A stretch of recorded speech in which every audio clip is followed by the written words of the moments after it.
কেন বিজেপির সঙ্গে হাত মিলিয়ে মুসলমানদেরকে প্রায় ধ্বংস করে দেওয়ার চেষ্টা করলো? বিজেপি জানে যে শুভেন্দুকে মুখ্যমন্ত্রী করলে তার অনেক সমস্যা রয়েছে এবং শুভেন্দু অধিকারীর মতন লোককে মুখ্যমন্ত্রী করা হবে বলে বিজেপি থেকে আমার মনে হয় না। ও নিজেই যত লাফালাফি করুক, আমি মনে করি না। বিজেপি এখানে দেখুন, বিজেপি স্ট্র্যাটেজি আলাদা। বিজেপি এখানে ক্ষমতায় আসতে পারবে এত কিছু করেও আমার মনে হয় না। যদি আসে, আমি আজকে 2 বছর আগেও যা বলেছিলাম আপনাকে, আমি সেটাই বলবো।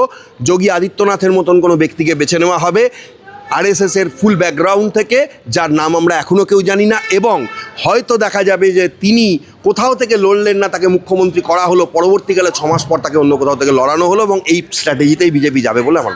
একটা মানুষ মুখ্যমন্ত্রী হওয়ার লোভে কি কি অপরাধ করতে পারে, পাপ করতে পারে, অন্যায় করতে পারে নিজের জাতির সঙ্গে, মুসলমানদের সঙ্গে, সব ডকুমেন্ট সহ এটাই আছে।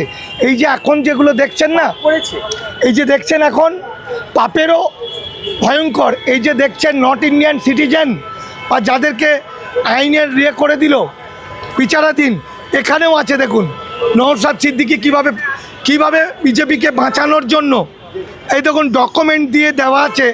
এইগুলো সমস্ত কিছু আইনত, বুঝতে পেরেছেন? ওয়াকআপ সম্পত্তির মামলায় গভর্নমেন্ট হেরে গেছে, মানে মুসলমানরা হেরে গেছে। এই দেখুন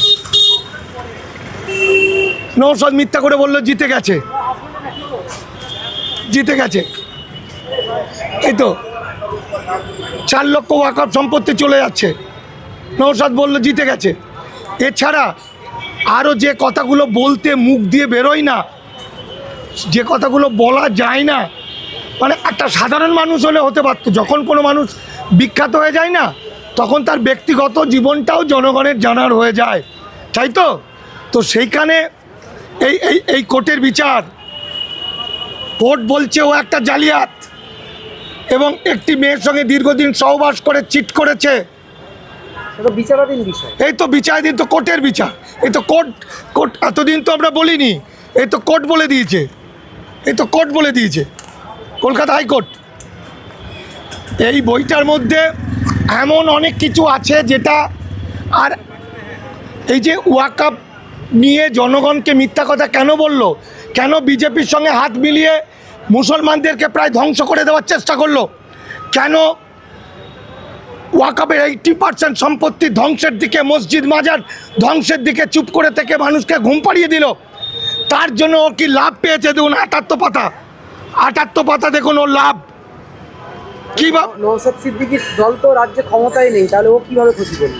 ও এখানে ও নয়, দেখুন যে কোনো একটা মানুষ বিখ্যাত সে হয় যাকে বিখ্যাত করা হয়।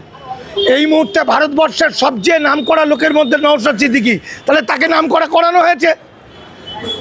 বাকি যত মুসলমানরা, যত পণ্ডিতই হোক, যত বড় নেতাই হোক, তার কথা কেউ শুনলো না। নওশাদ আর নওশাদের এই বদমাইশটা, এই 2 চরিত্রহীন লম্পট, এই দেখুন ফিরদৌস শামীম, নওশাদ ঘনিষ্ঠ, এই 2 জন যেমন মহিলাদের নিয়ে এদের নোংরামি, তেমন হচ্ছে এরা ওয়াকআপ নিয়ে জনগণকে ভুল পথে চালিত করে দিল। মিথ্যা করে বলে দিল আমরা জিতে গেছি, সব মুসলমানরা ঘুমিয়ে পড়লো।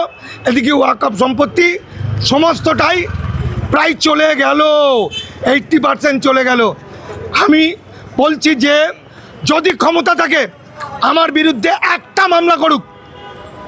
এই তো কি বলছে হোয়াটসঅ্যাপে একটা মেয়েকে বলছে শুক্রবারে সেক্স করতে নেই। যদি ক্ষমতা থাকে তাহলে আমার বিরুদ্ধে একটা মামলা করুক। উনি হচ্ছেন রাজনীতি করেন, রাজনৈতিক লোকেরা মিথ্যা কথা বলবে স্বাভাবিক, জালিয়াতি করবে, নোংরা কলগিরি করবে, মিথ্যা কথা বলবে, আর আমরা কোনো রাজনীতি করি না। সুতরাং আমরা যে কথাগুলো বলেছি সেগুলো সমস্ত ডকুমেন্ট দিয়ে বাংলা এবং বাঙালি জাতিকে বাঁচাতে যে কোনো দোকানে, কলেজ স্ট্রিটে, Dey book store, Das book store ইত্যাদি জায়গায়, বা আমাকে যদি ফোন করে আমরা অনলাইনে পাঠিয়ে দেবো যারা বেশি নিচ্ছে। আপনার নাম্বার 9836327536।